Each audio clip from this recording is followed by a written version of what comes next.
My name is Simon Long. I work here at VMware. I'm the service owner and lead architect for VMware's internal Horizon deployments that we're going to be talking to you about today.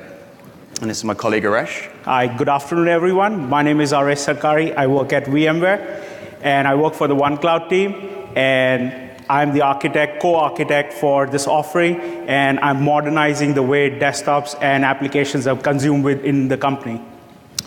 So today's session is kind of laid out in almost like a timeline fashion. Now, this project is something that we've been working on for quite a long time. So we're going to have a look at where we were, some of the reasons why we decided to go ahead with this project. We're going to talk about what we needed, going back to the business and seeing, okay, what does the business need from this to make sure once we've deployed, we're meeting those business needs. We're going to take a look at how we've done things better, because in the past, maybe there wasn't kind of how we would like to have done things. Then we're going to have a good look at where we are today. What do we have deployed and configured within VMware? We're going to talk to you about a few lessons we've learned and some challenges that we are facing at the moment, and some of those might resonate with you. And then we'll have a quick bit at the end where we talk about maybe some areas we might go into the future. And hopefully we'll have some time for Q&A, because I'm sure you'll have questions towards the end. So let's take a look at where we were.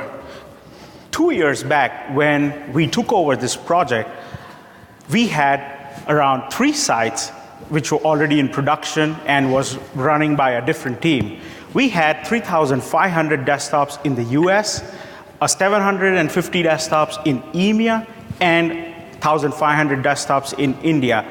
And EMEA and India had all critical desktops. And out here, critical means that the end user had a thin client on his desk, and the only way to be productive is from his thin client connect to a virtual desktop to perform his day-to-day functions. So if the desktop was not available, then his productivity was getting hampered.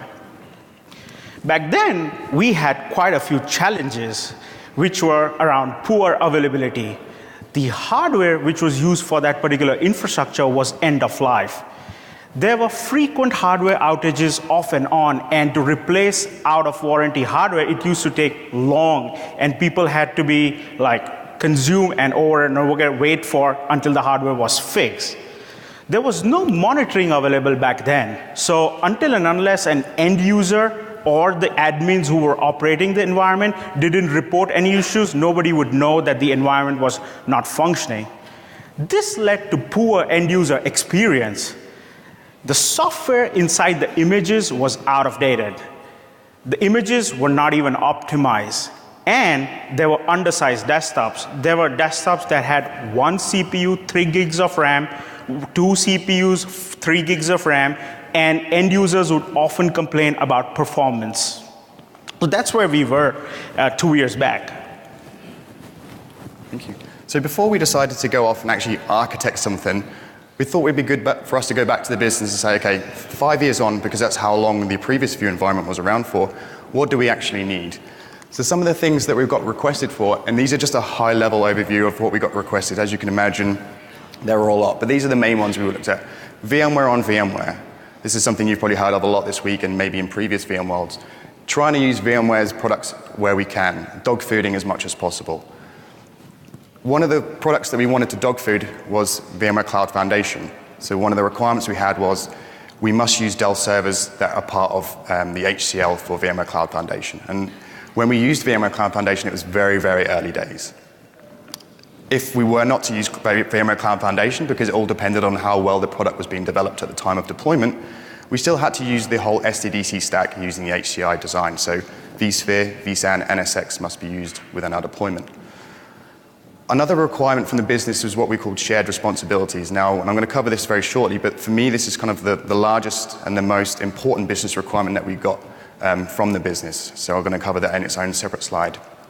We had a requirement SLA for a 99.5, and we also required external access with two-factor authentication. The previous Horizon environment was an internally only environment, and as you probably know, a lot of users are now starting to work from home, so being able to give them access externally was very important to the company.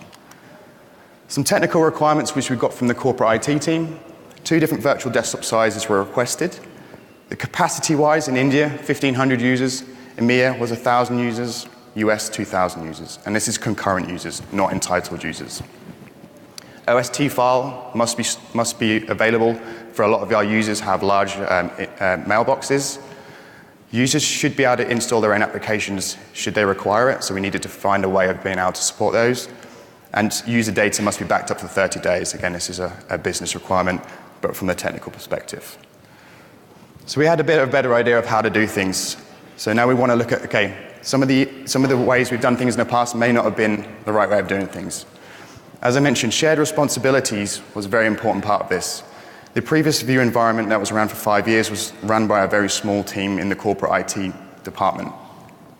Business wanted us to split it out into 2 separate teams. So we have the desktop infrastructure team, which is the team that Aresh and I are on. And we also have, again, the VMware IT team, which is the team that originally managed this environment. And we split out how we kind of manage this environment. So the desktop infrastructure team, just to kind of level set here, is not a team that is dedicated to desktop. They also support, build, maintain all the software that runs within VMware's internal private cloud. So we also run vCloud Director, VIO, VRA environments. So these guys that are doing all the support for our infrastructure don't just do desktop. So Aresh and I are about the only 2 good people on our team that really spend sort of between 80–90% of our time working on this project. The rest of the guys are off doing cloud deployments, patching issues here, there, and everywhere. So this is not a dedicated team. So from our perspective, we look after the second and third line support. So we basically deploy all the vSphere environment, all of the Horizon components, app volumes, everything that runs the environment itself, and we build that, we patch, and maintain all of that infrastructure. We also look after the monitoring and reporting, and basically the lifecycle management. So any patches or security updates that we need to do, any future versions and releases of software, that's all down to our team. The corporate IT team look after the first line support, so end user support. So if they have an issue, they will call corporate IT, who will then try and fix their issues. If corporate IT feel that it's a infrastructure issue, they will then pass that ticket on to us and our support teams. Main thing that corporate IT does for us is they look after the images themselves and the applications. So they control and manage all of that, and also the user data itself. So whereas there's this one small team was used to doing all before, we've now got split it into 2 separate parts. And I mean, it's essentially given us a larger team to help manage this, but it's also kind of added in some politics as well between different teams, as you can imagine. But I just wanted to let you know that we being VMware, we don't actually have a really large team putting a lot of effort behind this. It's better than it was before, but there's still a lot more we can do to make this better. Scalable architecture. In previous deployment, it wasn't something that we could scale, so we're going to look to try and make sure that when we deploy our initial environment, we can scale it easy to add in new users and new use cases going forward. Flexible app delivery and policy management. Previous environments, a lot of the applications were installed into the master images themselves. As we got more and more use cases, we required more and more pools, we had more and more images, very, very difficult to update and manage. So we wanted to remove the applications from the images. So of course, doing the VMware on VMware thing, we started to use app volume app stacks for that. Policy management as well. Previously, everything was done within Active Directory GPOs or within the local GPOs on the desktop themselves. We want to remove those out of the images, and also as much as we can out of AD using UEM for that. So we decided, okay, these 2 products need to go into our solution. Monitoring is something, as Aresh mentioned, before it was very much a reactive approach. A user would call up and say, I've been disconnected, or my desktop's running very slow, will you look into it? We wanted to try and see if we can make this more proactive. So we wanted to put in a capacity management, make sure our clusters aren't running out of resource. Like alerting, we're going to have a lot more alerting in place, so we actually know that there's an issue before our users do. That's the hope anyway. So that's what we're aiming for, more proactive rather than reactive monitoring. So let's take a look at where we are today, and this is kind of the main guts of the session. So let's take a look at the deployed stack, the hardware and the software that is used for this particular project. So we use the foundational components such as vSphere, NSX, and vSAN are built using the VMware vCloud Foundation automation software. So that essentially that software goes ahead and deploys the SDDC stack. On top of that particular stack is the EUC components that get built, such as Horizon View is used for the virtual desktop delivery, App Volumes is used to deliver the app stacks and writable volumes, or persistence you may call it, as well as UEM for the User Environment Configuration Manager for deploying all user-based settings onto that particular end user. And then we go ahead and deliver that desktop using VIDM so that it's a single pane of glass, and using single sign-on, it's a single place to click and launch the desktops or the applications from.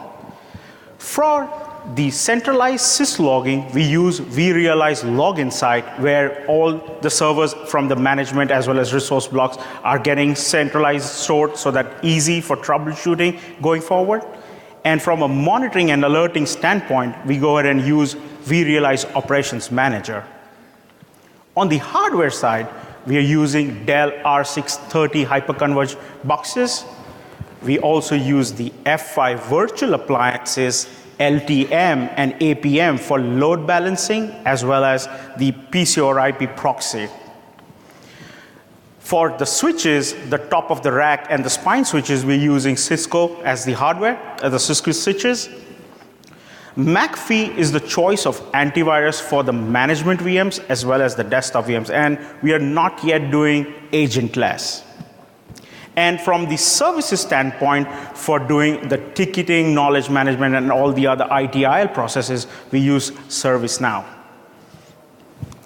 So let's take a look at the 3 regions that we have currently and what we've deployed.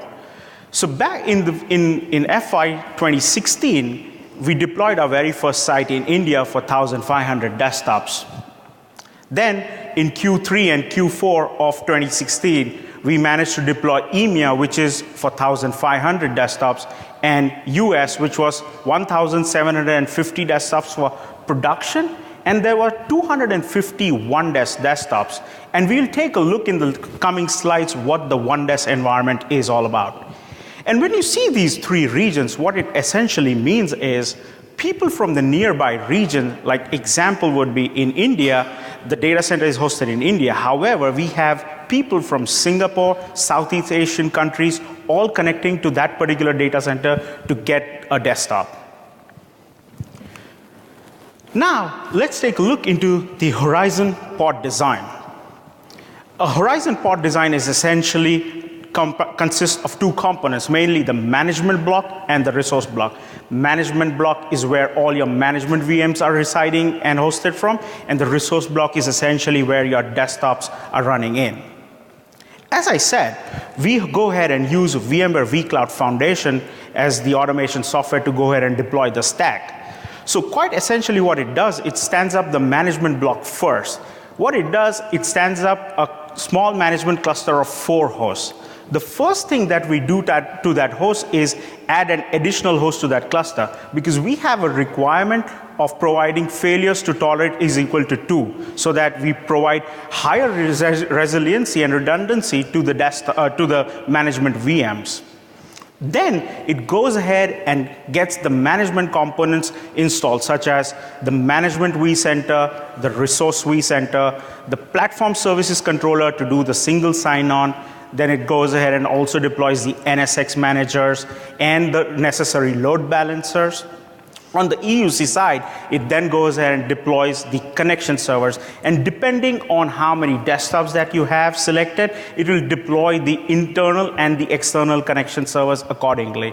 Then it goes ahead and also deploys the app volumes manager, which would be able to do the app volumes writables as well as the app stacks. Of lately, in the newer release, you can also go ahead and deploy the unified access gateway, which essentially sits in the DMZ, to go ahead and broker connections between the end user and the desktop.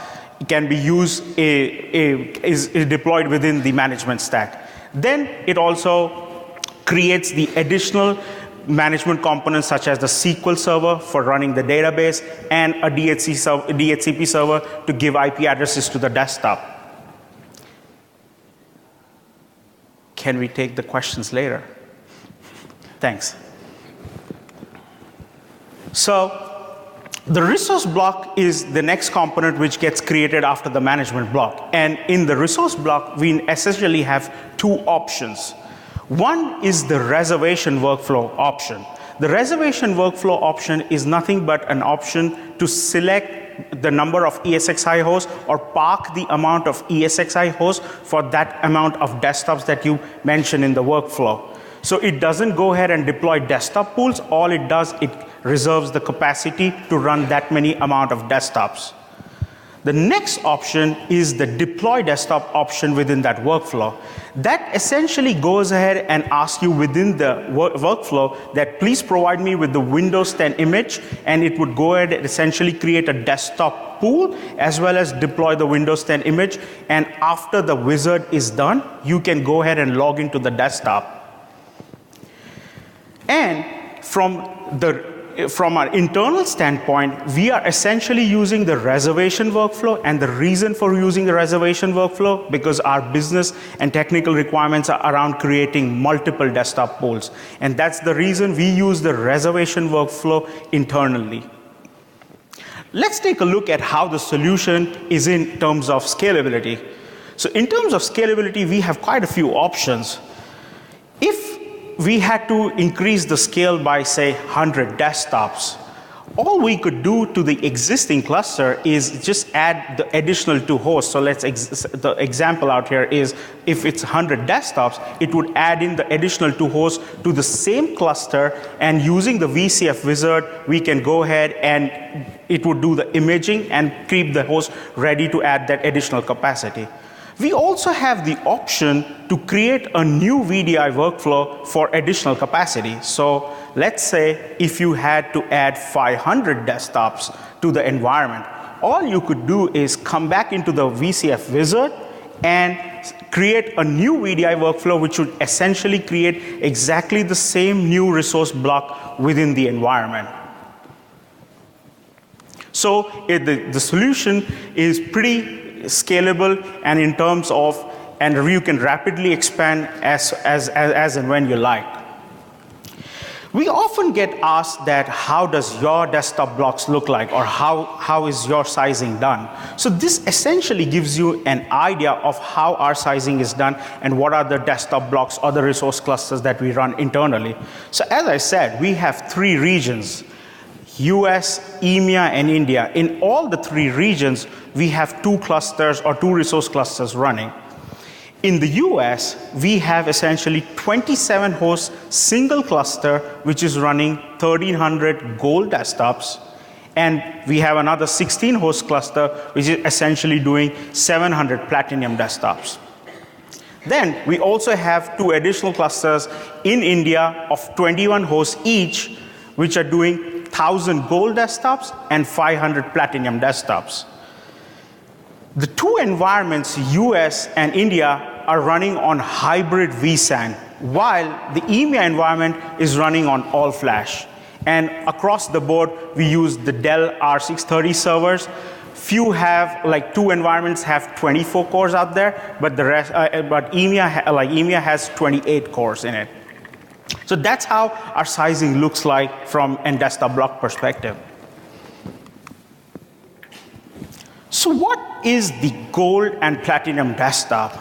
Gold desktop is essentially a 2 CPU, 8 gigs of RAM, 60 GB hard drive desktop, and a platinum desktop is a 4 CPU, 16 gigs RAM, 100 GB desktop. Within our entire organization, with all the use cases that we run, the gold desktop is more than enough for everyone within the company. However, we created the platinum desktop just for the R&D use case because they have quite a CPU and memory intensive applications that need to be run, and that's the reason we had to create the platinum desktops. We have a wide variety of desktop pools that are running internally. We have business units from GSS, which is our troubleshooting division, finance, sales, contractors, worldwide business operations, licensing team, all using the virtual desktop, and we have different pools for them. So images, applications, and profile, how are the 3 most important critical things are done? From an image standpoint, what we do is we take a bare metal Windows 10 image, and then we go ahead and install the Office 2016 on top of it. And the reason for installing Office inside the image is we feel that it's the most utilized image, or it's the most critical application that all the end users would use. So we go ahead and put the Office right into the image. The next thing that we do on that image is run the VMware OS optimization tool. That essentially goes ahead and disables all the unwanted services that are running onto that image, and which essentially increases the VDI performance. On top is that the next agents are getting deployed, that is the app volumes agent, the view agent, and the UEM agents. After all the three agents are bundled onto the image is where we go ahead and apply the corporate related policies and security policies using UEM or group policies. So things that we do are add in certain groups into the built-in administrator groups. That way security has control over the desktop. We go ahead and select a corporate-wide wallpaper so that everyone sees a unified desktop and has a single user experience. We also go ahead and disable or enable clipboard redirection depending on how the connection is made. And last not the least, screensavers and all those particular settings are changed in that. As far as the applications are concerned, we have different delivery methods. Generally, we bundle up the applications per business units. So what we do is, let's take our R&D example again. We bundle all the common applications what R&D uses in an app stack, and we deliver that app stack to that particular desktop. Then we also go ahead and allow end users to install their own apps using writable volumes user install application mechanism. So the end user is free to install whatever application he wants to install in the master or in his desktop. Of lately, we are also offering hosted applications. And we've started doing this recently, and our choice for the first application that we've done is Chrome. And we are offering Chrome browser as an application to the desktops, and that particular Chrome browser could be launched from standalone from the client or using Workspace ONE.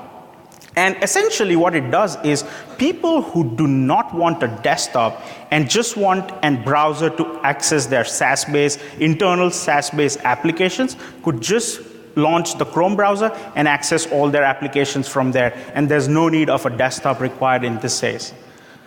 Coming to the profile, the whole profile is stored in the writable volumes. So the Outlook OST, we have a requirement that people have large mailboxes. So people want to use the Outlook cache mode. That way they can get an optimal usage of their desktop and get an optimal experience for using Outlook. So we go ahead and store the Outlook OST within the writable volumes. The critical desktop, the critical end user data, which is stored in desktop, My Documents, Favorites, and Downloads folder, is redirected to SMB shares. So that's how the profile is provided to the end user. How does the desktop look like? So towards your left, all the applications are getting delivered using app stacks and user install applications. In the center, you have the OneDrive. We encourage people to store their business files on OneDrive. That way, they can access it on any device, anytime. On your extreme right is where the business file shares are there. These are delivered using UEM. So businesses have different requirements for their own file shares, and that is delivered using the UEM. We also use the Horizon Smart policies out here, and depending on the connection, whether it's oriented externally or internally, certain policies are given to the end user, such as if a connection is made from external, our security says, please go ahead and disable USB redirection. That way, nobody can plug in a USB key and take out the data from there. So for all external connections, we go ahead and make sure the USB redirection is disabled. However, if the connection is made from an internal, then no need to go ahead and disable the USB redirection. And we do these settings using UEM, and there's something called as Horizon Smart policies within UEM. Across the board, we do floating desktop pools. So So how is the persistence provided? We go ahead and use writable volumes UIA plus profile to capture the critical pieces of the user profile. However, we also give the flexibility of redirecting the important files and folders such as My Documents, Downloads, Favorites to SMB share, which is backed up twice in a day. So in a worst case scenario, like suppose something was to happen to the desktop, we could give that particular end user a new desktop, and all the files and critical files and folders which are redirected on the share can be given to that particular end user immediately. However, we do not back up writable volumes. So the worst case scenario is the user has to go ahead and install his user install apps again, and probably might have to reconfigure the Outlook. But that's like the worst case scenario. From a connectivity standpoint, how is the external and internal connectivity looks like? From the external connectivity, the end user from the internet would connect onto the UAG appliances. And essentially, the UAG appliances are load balanced using F5s. From the UAG appliances, for all external connections, we have to use two-factor authentication. So the traffic goes to the RSS servers to go ahead and make sure the two-factor authentication is done. Back then, the UAG after that would send that particular request to the external connection servers, which are load balanced again using NSX. And from the connection servers, a desktop would be given back to the user. And that is how the external connectivity is done. From an internal connectivity standpoint, we have paired two connection servers for internal access, and we are load balancing it using NSX. So all internal connections directly go to that particular connection servers, and a desktop is given to the end user. We also use the NSX load balancer to load balance the app volume manager whips, and that's how the internal connectivity and external connectivity is provided. From a monitoring and alerting standpoint, other than the out-of-the-box dashboards that are available in VROps, we've gone ahead and created few custom dashboards for us. And few custom dashboards around service monitoring. And what that means is we essentially monitor all the critical services of the Windows VM or a Linux VM and report it into a dashboard. Out here in this picture towards your right is the core critical connection server services running on the Windows VM. So if any of the services were to go down or from the connection server, an alert would be sent to the operations team, and the dashboard out here would turn into red. We also go ahead and do HTTPS checks. And what essentially those two checks are doing is going and checking whether the external horizon URL and the internal horizon URL is available. So in that case, if either of the URLs are not available, an end user would go ahead, a ticket would be created and be sent to the operations team that the horizon environment cannot be accessed. We also perform ICMP checks, that is a ping test between the core management VMs. That way, we are always aware that the network is up and running for all the core critical infrastructure that we are running. We've gone ahead and created some custom alerts because what we notice is the out-of-the-box alerts are pretty noisy, and we did not want to get bothered when an alert was triggered at 80%. We thought for us the threshold could have been 90. So we've gone ahead and created some alerts for VMs that if core VMs or such as connection servers or a composer server is running on 80, 90 or 90% CPU utilization, please send me an alert. And that's how the alert is sent if the CPU utilization is touched from that particular VM back to the operations team so that someone can go ahead and look in. So that's how we incorporated proactive monitoring from reactive.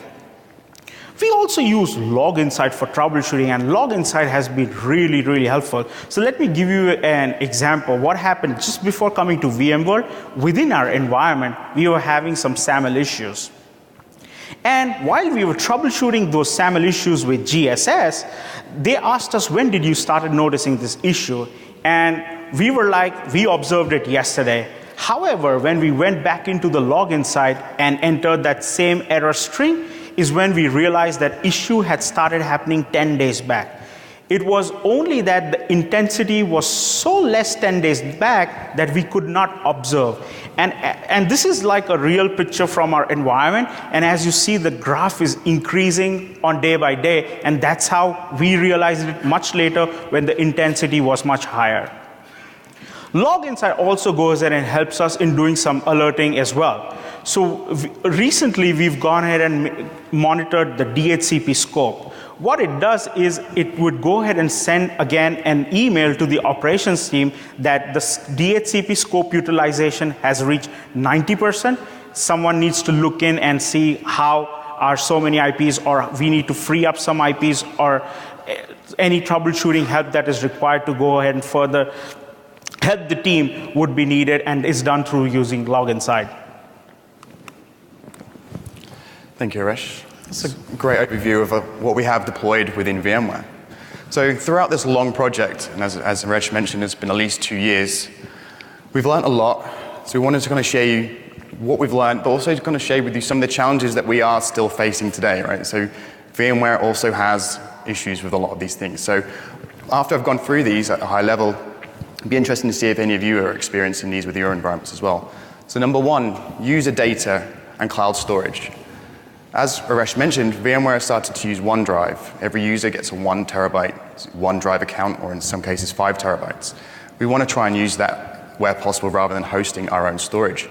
However, we use non-persistent desktops. So if you're using, for example, the sync client to sync down your files from OneDrive, every time you log off, those files are deleted, and every time you log back in again, those files are synced down again. As you can imagine, if you scale that out, thousands of users doing the same thing, you're going to use a lot of your internet connection. One of the options that we looked into was using maybe the writable volume to capture the user data that's synced down to the desktop.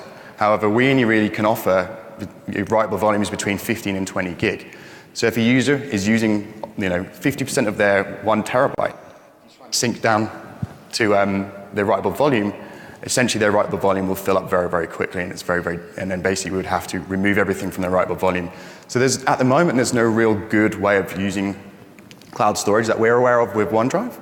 However, we believe that in the next release of Windows Creators Update, there's a new feature coming out called OneDrive Files on Demand, which essentially integrates with the File Explorer. The user will see all their files as it looks like they're local, but when you click on them, it'll actually grab them down from the cloud. So rather than having them stored locally, they'll be dragged down from the cloud. So we're hoping this will be something that we can use. So that's one of the challenges we're facing.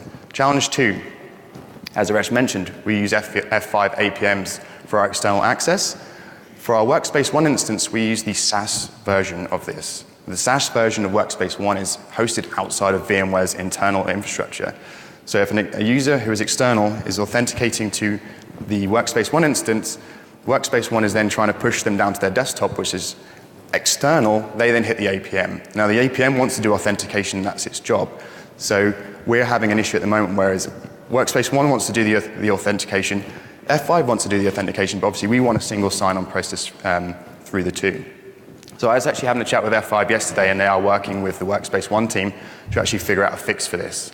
So this is something that we're working on, but we're actually going to be replacing the F5 APMs with UAGs very shortly into production as well. So that will actually get around that.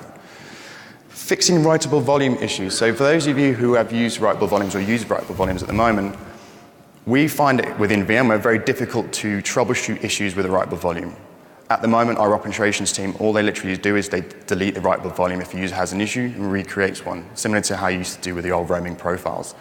For me, as an end user, if I saw lots of applications and make a lot of customizations to my desktop, I have an issue and they say, well, you just need to delete and recreate your writable volume. I'm reluctant to do that because I now know I've then got to spend 20 minutes putting all my applications again back on. So we're going to try and work with the app volumes team, like with the developers team, to find out if there are any ways we can actually dig into the writable volume and find ways to figure out what is wrong with it rather than just doing a whole delete and recreate, because for me, it's not good enough to be able to do that. So hopefully once we've figured that out, we'll be able to share those procedures with you. True SSO integration, we're almost using single sign-on. The problem we have within VMware is we do not use a Microsoft CA, we use a different vendor's CA, and Microsoft CA is one of the requirements for true SSO. So we're actually now deploying our own Microsoft CA for this, the internal Horizon deployments for us to work. So, last but not least, app stack replications. If our applications team create an app stack in one of our sites, it's very difficult for us to replicate that app stack to different environments using vSAN. So this is another issue that we are trying to figure out a way around of. So just a quick show of hands, are any of you having these same sort of challenges in your environment? Okay, quite a lot of you then. Okay, well, I guess it's quite comforting knowing that VMware also has a lot of these problems going forward as well. So hopefully as we kind of maybe try and figure some ways around it, we can share those with you out there in the community as well. So we also face these problems. Some of the things we would do differently, we put our heads together and thought, okay, we're almost kind of at the point now where everything's deployed. Okay, things are quite stable. How would we have done this differently? Desktop assessment. Now, for those of you who've seen any previous VMworld sessions with me around architecture, you know that I always hammer home, before you do any Horizon environment, you need to do a desktop assessment so you know how large your workload is. You know how many hosts you need. We didn't do one. We didn't have the chance of doing one.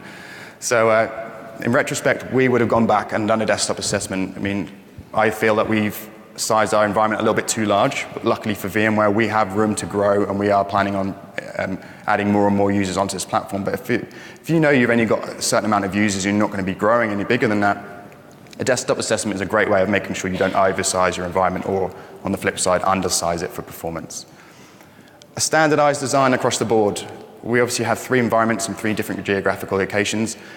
They are all similar, but they all have their own little differences. One of them was built using Cloud Foundation. One of them was built manually. One of them has all-flash vSAN. 2 of them have hybrid, right? A lot of the versioning was different when we deployed VCF. They had a specific version that we weren't having in the other production environment. So it's very difficult when our support team trying to support this. As I said, they're not dedicated to DAS. So when they have issues come through, they're trying to figure out, okay, what versions are we even running in this infrastructure? How is it all configured? So if you can, and you don't have the constraints that we have, try and standardize the design across all of your environments. It will certainly make it easier from your operations perspective and support.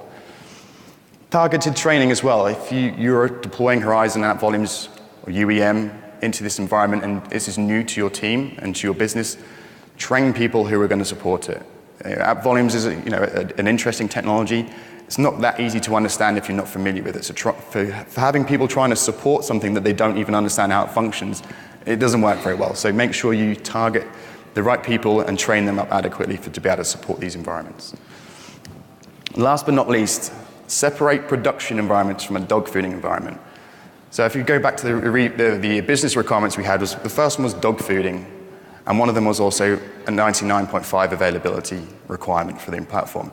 Now, for those of you who regularly test early releases of any software, not just VMware software, you'll know that they can often be quite buggy, won't necessarily give you the uptime that you need.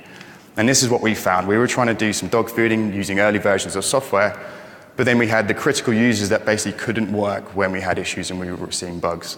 So this kind of brings on to our next section where we want to talk about an environment we have within VMware called OneDesk. Now, this is something that Aresh and I came up with to try and help that issue that we're seeing there of actually having a production environment and somewhere we can actually dogfood. So this is our EUC dogfooding environment. And it's not only our EUC dogfooding environment, it's also a pre-production environment and a next generation EUC environment. So if we decide, okay, we want to now be able to offer RDSH hosted apps, this will be the environment where we will deploy, configure, and test everything before we even consider putting it into a production environment. As I mentioned, we are now rolling out UAGs to replace the F5s. This is the environment we tested the UAG deployment and configuration in. We're looking at some point to remove F5 LTMs and replace them with NSX. This is the environment where we are deploying NSX first to test out the configurations and make sure everything functions before we even consider rolling it into a production environment. The service itself, as I point out some of the main things here, it's only available in the US, and there is no SLA for the OneDesk environment. All of the users that we have on that platform, they are all volunteers. They have all voluntarily signed up to use this platform.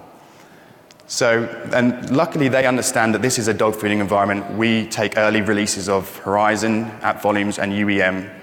There are going to be issues with those early versions, and they understand that if there is, they'll just have to use either their laptop, or most of them will probably be also entitled to the production environment, so if they need a different virtual desktop, they can still use the other platform.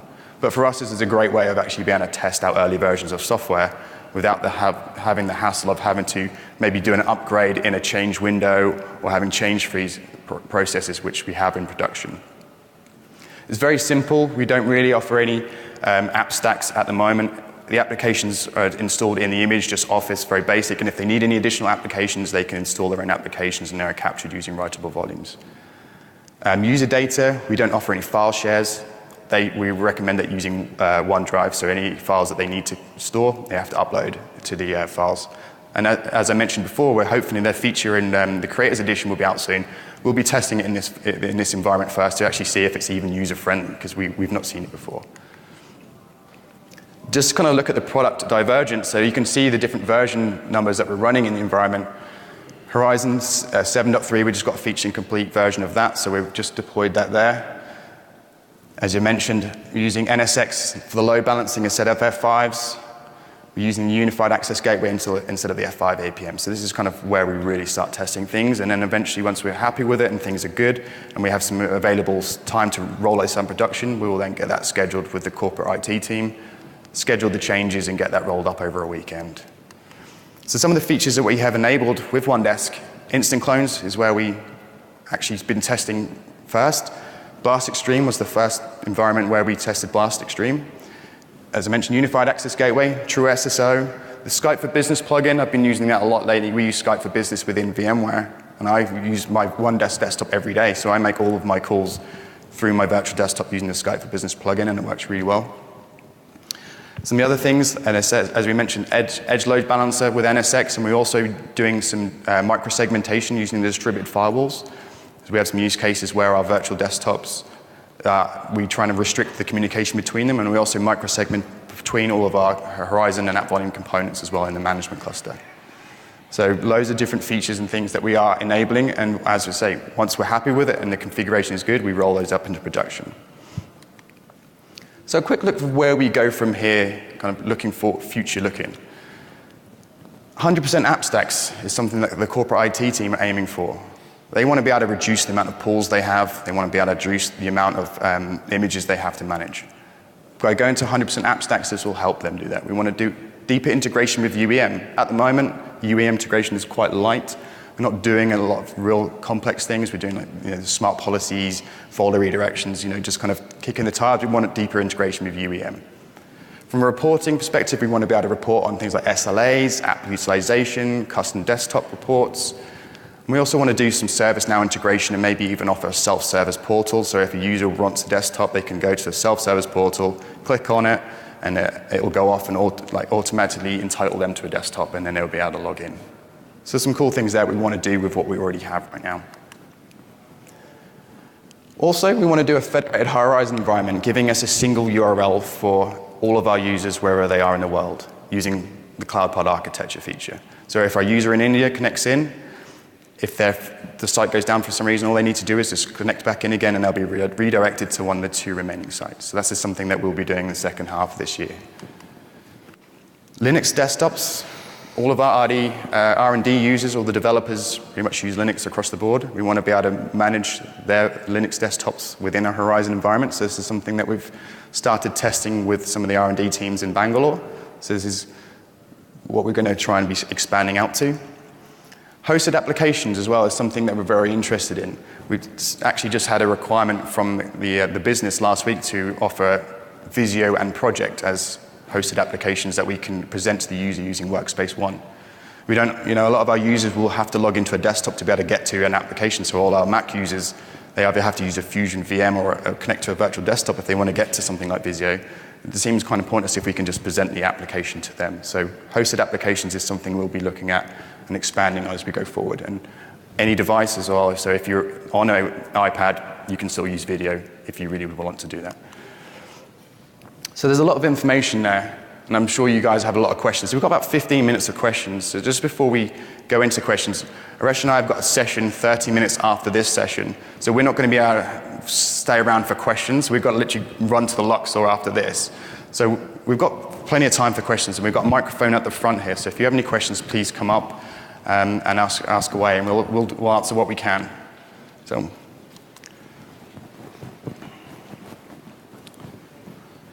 How you doing? My name's Michael. Hi, Michael. We just recently deployed Horizon, and it's working really well. But one of the things that I noticed on your sheet, and one of the things we're facing right now, is how do you guys get your app stacks from one location to the other? We have production and DR right now, and we're having a really hard time trying to figure out how to get that over there without having to basically reinvent them. So, any thoughts on that? A counter question, are you using vSAN or traditional storage? We're using VxRail with vSAN. Okay, so unfortunately at this point in time, there is no way that you can put the app stacks from site A to site B on the vSAN. If you had the traditional storage, probably you could use storage replication to get the app stacks out from one environment to the other. We are already internally working with the R&D team, and we've already highlighted them because we have similar issues. As you saw, we had 3 sites. All the time we need this, we need to replicate the app stack which is made in US to India, and there's no way to do it right now on the vSAN environment, unfortunately. So the team has to go ahead and create the app stack again in the other environment. So unfortunately, that's a limitation with vSAN. And we are working, and hopefully it gets fixed soon. I don't know when. So do you guys back them up? No. Or so if it's gone, No. it's gone? So the team that creates the applications also has their own like UAT environment, which they can also create their applications in, which I believe has an NFS file share. So they can copy out the files from the NFS file share easy enough.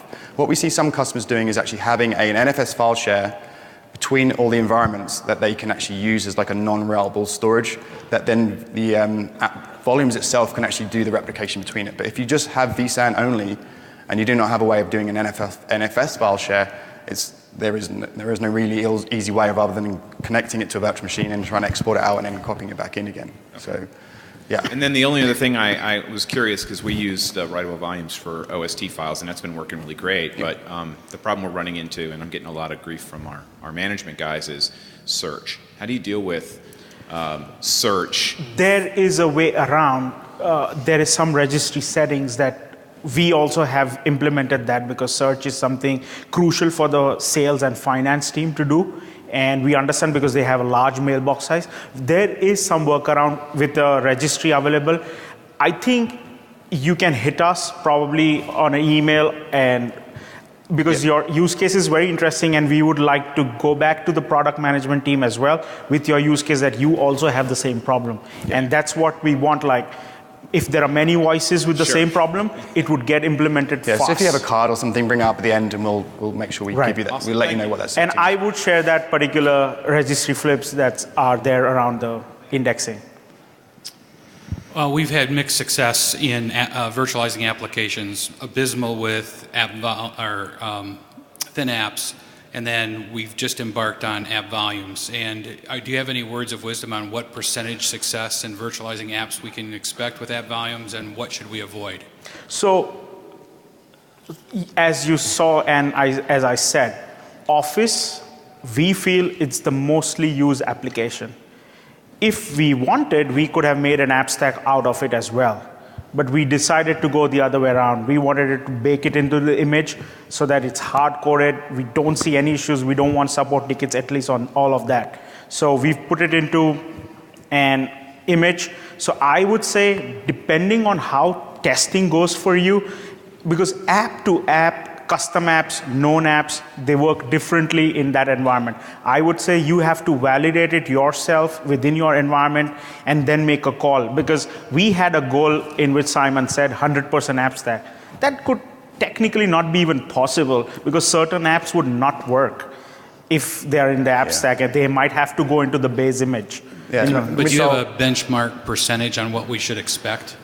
I don't. As I say, the applications is handled by a separate team within VMware, and I know they are struggling with some applications. I don't know which in particular, but it's not plain sailing for those guys either. And as I say, they wanted to do 100% from the start, and they realized that actually, this is going to take us too long. We're going to have to flip back to the old way of doing things before we actually go back to 100%. So you'd probably be worth speaking to the app volumes team to see what they recommend. But it's not as straightforward as everyone thinks it is. Like I can say they hit a roadblock on a finance application called as Tableau.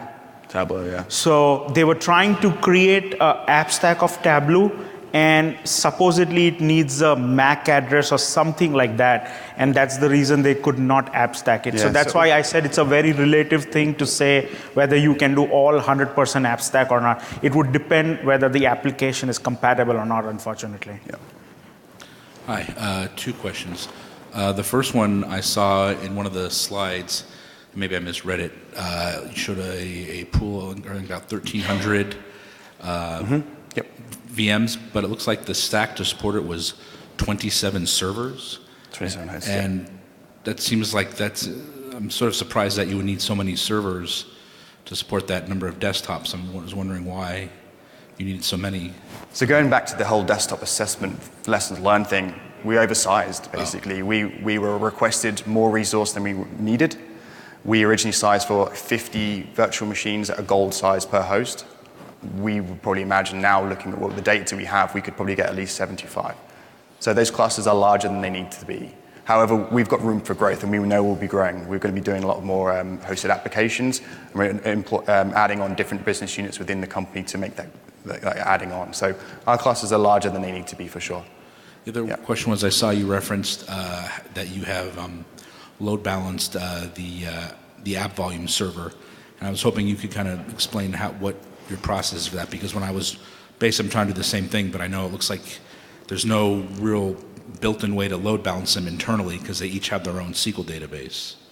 No, they share a SQL. They share the same SQL database. So we've got two app volume managers sharing a single SQL database. We don't use SQL Always On or anything. We're just a single SQL database.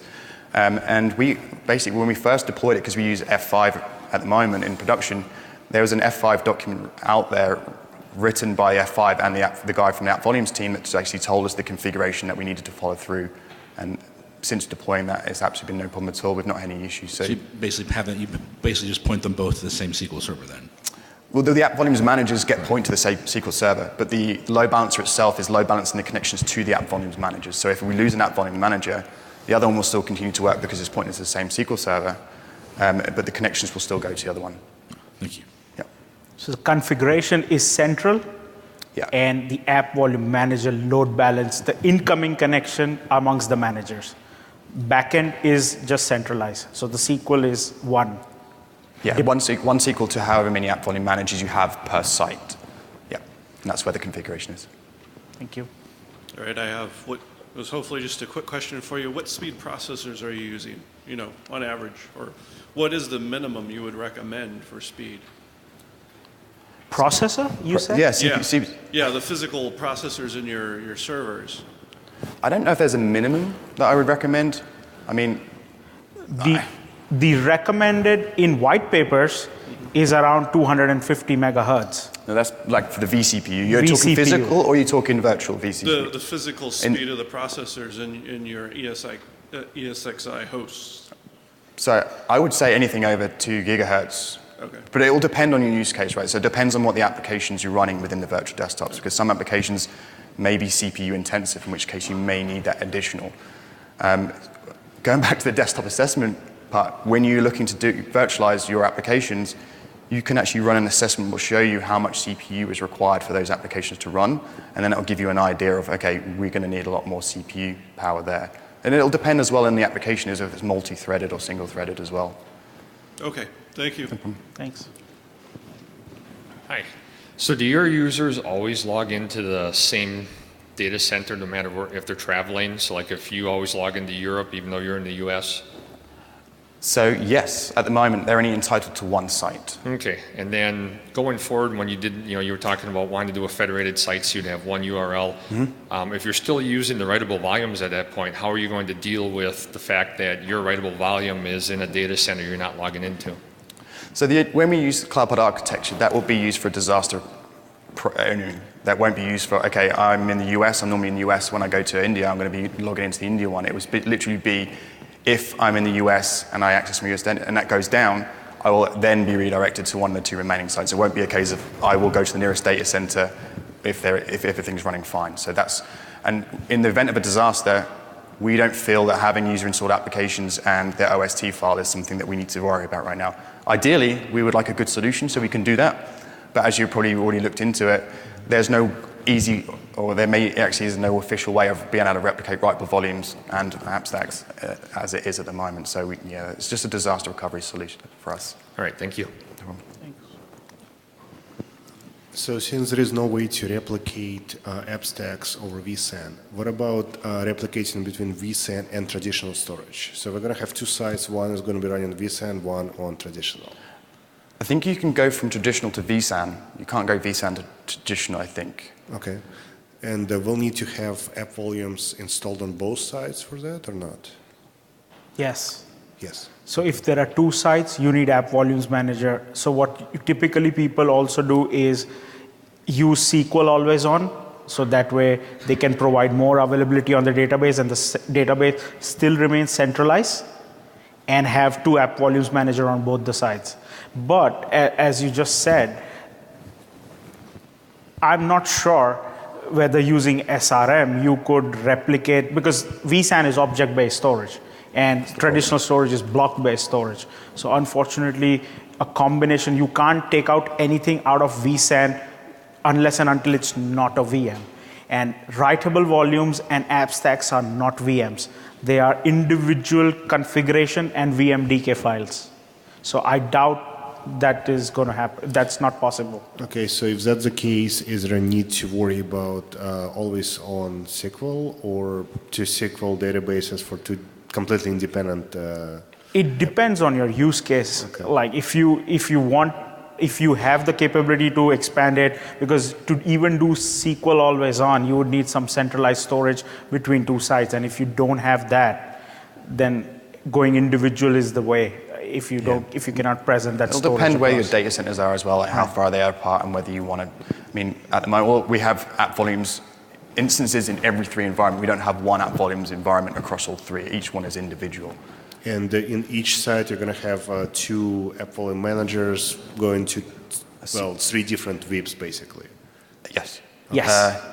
What do you mean by three different? Well, one for US, one for India. So each will have its own like a VIP for. So each app volumes manager only supports the environment it's in. Okay. Yeah. So we have the two managers in India will only do the Indian. So you need to deploy Chrome to create a Chrome app stack. You have to do 3 times in 3 different places. Yeah, or figure out a way to replicate it. Okay. Yeah. In which case, like. So what we've started doing of lately, we are not creating the app stacks in a vSAN environment. Yeah. We are creating an app stacks where there is NFS storage.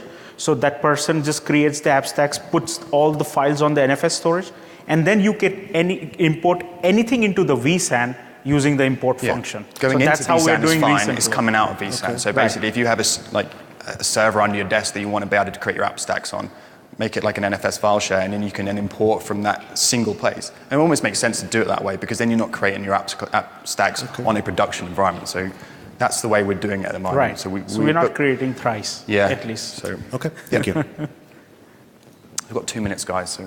Hey guys, we're implementing instant clones, app stacks, UEM, we're trying to do everything the right way. What we're running into though is there's a lot of great support, and people are seeing how successful it is. So we're seeing a lot of different groups coming up and saying, we want to create these app stacks, right? So we've got about 15 different groups. I mean, the list goes on. There's probably closer to 20 or 25. And in those, they have multiple different applications. How are you guys handling the building of these app stacks? Because right now you have to, like, we might have one application that is in 7 of them, you know, and they kind of cross over that way, and we have to update each app stack individually. Right? So as I mentioned, our team don't do that with the applications corporate, but I think the way that they do it is they bundle the applications per use case. So the finance team will have a bundle of, have a single app stack with multiple applications in it.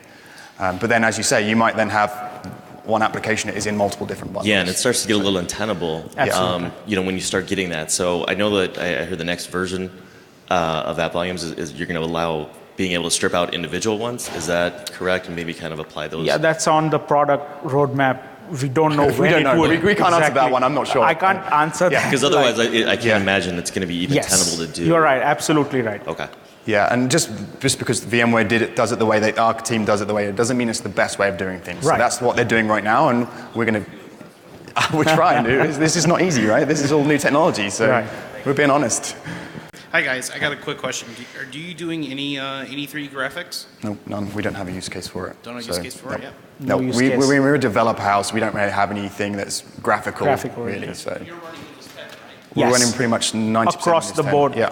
Few desktops at almost 'cause- getting migrated. So one of the things I've heard a lot this week is if you're running Windows 10, it'd be good to run a GPU. I mean, I use my Windows 10 virtual desktop every day, and I also have Windows 10 running on my Mac. I honestly don't know that it's the difference.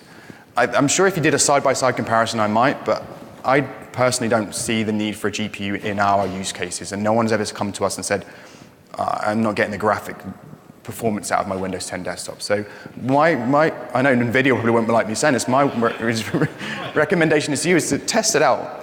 Because rather than buying them and then trying to take them away, because they're not cheap, right? So, I'm just curious. yeah, no, we don't have any GPUs at all, other than some of our test environments. I have one quick question. It's the last so one, so once you thank you. have a cloud architecture created and then global entitlements assigned to the users, how are you planning to replicate user environment manager config share and application settings plus user data across the different sites? So at the moment, we don't use any application settings using UEM. So we don't know how we will do that one yet, or if we will do that at all. And user data, as I mentioned, we're planning on going full cloud storage for user data. So the reason why we haven't done cloud pod architecture up until now is because we use file shares. Like all of our user data is stored in isolons. We have an isolon in the US, isolon in Amsterdam, but we don't have one in India. So we wanted to do a three-way replication, but we can't do that right now. But the business has come back and said, look, we've got all this storage in OneDrive cloud. Why would we want to pay for our own storage and operations of managing our own storage when we can just get our users to save everything to the cloud? So then if a user in India can't access the desktop and they log into the US, they just go on the OneDrive and download their files from OneDrive. Sure. So right now, like if users desktop documents and download photos, if they are redirected using UEM, you guys will be using OneDrive for that as well? So basically, once we start doing the cloud pod architecture, we'll stop using redirection to storage, to our own internal storage. We'll start using OneDrive, where all of the user data will go straight to the cloud and not to our folder redirection. But there should be an alternative using Microsoft's DFS replication, right? There is that option, yeah. But we don't use Microsoft servers for our file shares in two of the environments. We do in one of the environments. So we use Isilon in two of the environments, and we use Windows file servers in the other one. So it's not there's not really a good way of doing it between all three. So as we speak, there are two tracks that we are following right now. One is the cloud storage strategy. That is, we stop redirecting anything. Everyone stores their important critical files in OneDrive. The other strategy is, if that doesn't work, is when we have to start thinking about replicating the user data across the regions.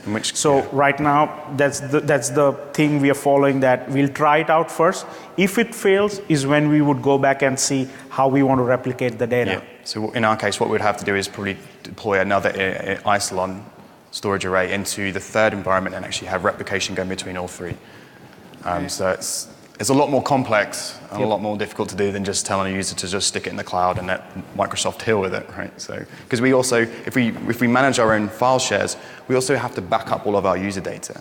Whereas if we save them in the cloud, Microsoft apparently does that for us. So there's a lot of additional things that we would need to do if we were to do that ourselves, and that's why we're trying to move away from that, because it's complex and it's very difficult to manage and support.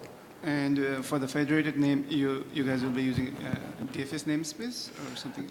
We don't know what we're going to use yet. We need a global load balancer of some description, but we don't know what we're going to do or how we're going to look at that. We maybe even consider something from like Route 53 from Amazon or something like that. We just haven't come up with that plan yet. But yeah, essentially we'll be giving everyone a single URL that they connect to wherever they are in the world. So I think that's it for time. I think that's it. I think we're good. Because But thank you very much. Thank you very much, guys.